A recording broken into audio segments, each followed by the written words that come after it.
Hello friends, इस video में हम बात करेंगे chapter number 1 chemical reaction and equation के एक इंपॉर्टेंट टॉपिक के बारे में जो कि है कोरोजन एंड रेंसिडिटी। तो चलिए बात करते हैं व्हाट इज़ कोरोजन। कोरोजन होता क्या है, अब डिफाइन पढ़ते हैं।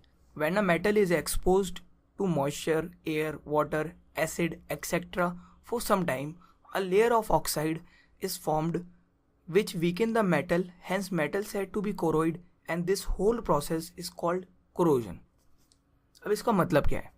मतलब व्हेन अ मेटल, जब एक मेटल को हम एक्सपोज करते हैं यानी कि खुला छोड़ देते हैं मॉइस्चर, एयर और वाटर के कांटेक्ट में आने के लिए, तो एक लेयर होती है ऑक्साइड की, वो उस मेटल के ऊपर, उस धातु के ऊपर फॉर्म्ड हो जाती है यानी कि बन जाती है।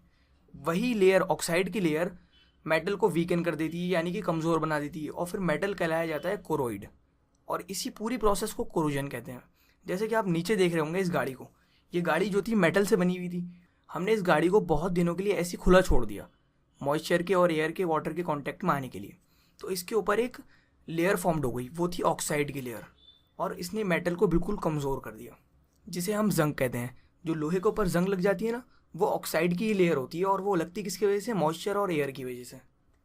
जब एक मेटल के ऊपर, एक धातु के ऊपर, चाहे वो आयरन हो, चाहे वो गोल्ड हो, गोल्ड के ऊपर भी लग जाती है ब्लैक कलर की जो परत होती है, वो भी लेयर ऑफ ऑक्साइड होती है। जैसे कि आप इधर देख रहे होंगे, चेन के ऊपर लोहे की चेन थी, इसके ऊपर भी ऑक्साइड की लेयर लग गई। ये क्यों लगी? क्योंकि हमने इसको, मेटल को एक्सपोज रखा मॉइस्चर और एयर के कांटेक्ट में आने के लिए। इसीलिए हम क्या करते हैं, लोहे के ऊपर पेंट कर देते हैं ताकि जंग ना लगे।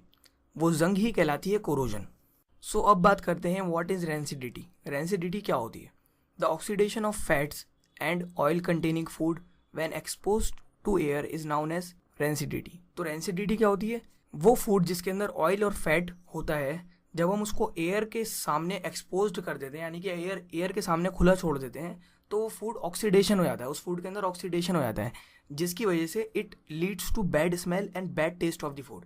इसी वजह से फूड जो होता है वो ख़राब हो जाता है, क्योंकि उसके अंदर ऑक्सीडेशन हो जाता है, और इसी वजह से फूड की जो होती है गंदी स्मेल आने लगती है और उसका टेस्ट भी ख़राब हो जाता है, क्योंकि वो फूड ख़राब हो चुका होता है। और इसी वजह से जो चिप्स होते हैं पैकेट के अंदर चिप्स हो गए, कुरकुरे हो गए, जो पैकेट आते हैं उसके अंदर आपने देखा होगा हवा भरी होती है।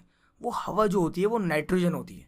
नाइट्रोजन उन पैकेट्स के अंदर डाली जाती है, चिप्स या फिर कुरकुरे जो हैं, जो भी है उस पैकेट के अंदर, वो रेंसिडिटी से बच सकें, ताकि वो फूड जो है वो ख़राब ना हो जल्दी। इस वजह से उसके अंदर नाइट्रोजन डाली जाती है। आपने चिप्स के पैकेट भी देखे होंगे, वो फूले रहते हैं, उसके अंदर फूलने की वजह यही है कि उसके अंदर नाइट्रोजन डली होती है, ताकि वो रेंसिडिटी से बच सकें।